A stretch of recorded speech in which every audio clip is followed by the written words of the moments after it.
Where the Wild Things Are. The night Max wore his wolf suit and made mischief of one kind and another, his mother called him Wild Thing, and Max said, "I'll eat you up." And so he was sent to bed without eating anything. And that very night in Max's room, a forest grew and grew and grew until his ceiling hung with vines and the walls became the world all around him.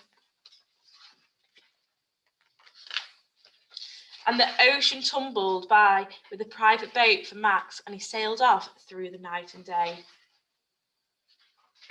And in and out of weeks and almost over a year to where the wild things are.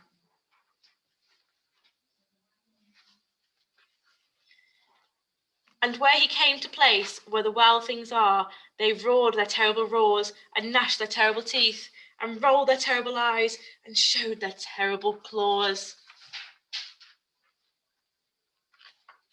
Till Max said, "Be still," and tamed them with the magic trick of staring into all their yellow eyes without blinking once, and then they were frightened and called him the most wild thing of all,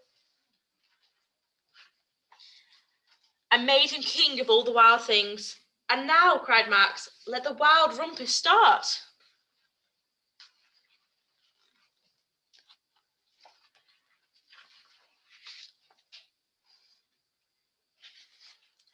All dancing, Max on top of everybody. He's the king of the wild things.